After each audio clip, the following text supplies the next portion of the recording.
Hi ladies, it's me, Miss Truth.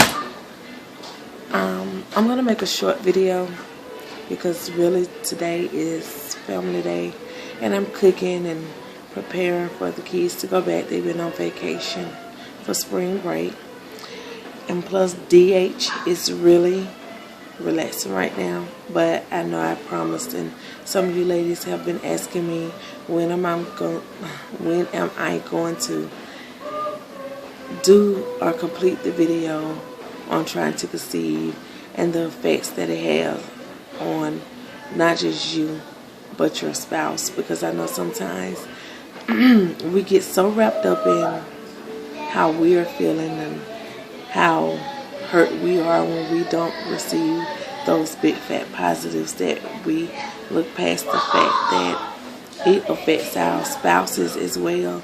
I know that, and on top of some other things, had me down in a slumber for a while, especially that, and I'm just now really snapping out of it. And I know seeing me like that had to have it part on my husband as well.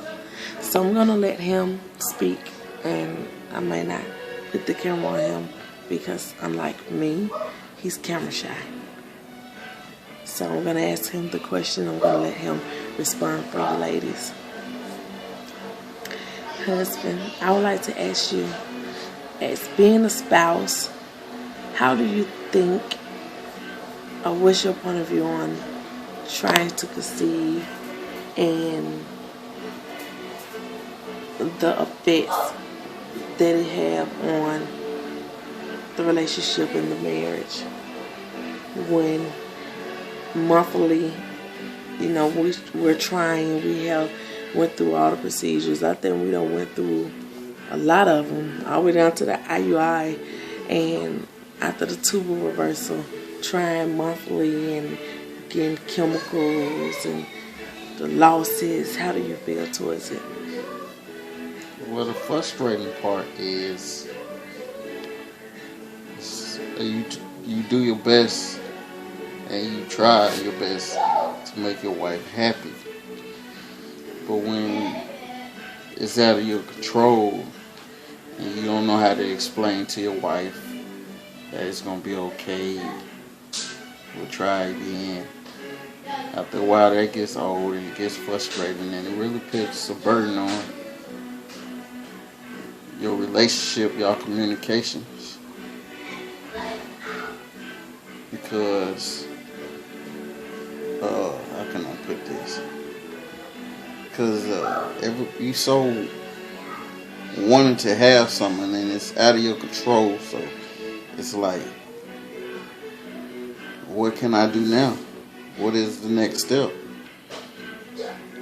Do you think monthly, when we're trying, like right now ladies, we're on a streak, not trying, not planning, because it's just hurtful, and when I'm hurting, I mean, it shows and it has me down, and I think it affects our communication and our relationship sometimes, because I'm hurt and he's not wanting to see me hurt.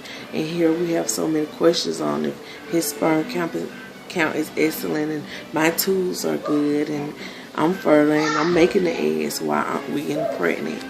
But do you think monthly, do you think once we overcome one false positive, or how should I put this, one negative, do you think once it seems like once things get ironed out and we're getting ready to start it all over next month, do sometimes you dread testing? Yes, somewhat to a certain extent. It's just you're so anxious to get in that positive, and then you get one of them chemicals where it's a positive, but it's really not a positive. Them are the worst ones to have. Yeah. It's like leading you to a door and you open it, there ain't nothing there but a cliff for you to walk off on. Yeah, I think those are, in fact, ladies, the worst ones that we have endured. We have verified pregnancy that was lost the beginning the beginning of this procedure, and then we have chemicals that we have endured I say about 4 or 5, wasn't it? Yeah. And it was not just blue dye, pink. We have had majority of our chemicals on first response. And I think that it's hurtful to get that faint positive that you can look at the test and it's there. You can see the 2 lines. And you just, wow, 2 days later, nothing. You know, and it just, I think it does hurt because it leads you to think that the lines are going to get darker. Maybe this is the first step to a positive and then nothing.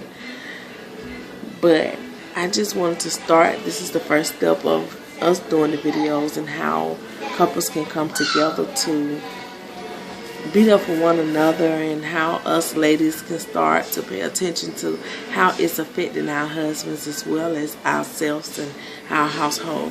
I just wanted to do a short video. As I said, we're spending time together, but I know I had promised that I was going to do it. But I can say, and I said this on camera, I have a very supportive husband and I love him dearly. He is there through my tears, my frustration, my anger with this situation, a lot of unknown questions and everything. And even with us not planning and moving over to deciding to move over to another clinic, he's very supportive. Even though sometimes I know he hates seeing me get upset, he hates seeing me frustrated and crying and hurt, and he just wants to say, look, let's just stop this. It's causing more pain than anything. He still, you know, he give me his opinion, but he still is there for me, and I appreciate it because I know this is something that we want.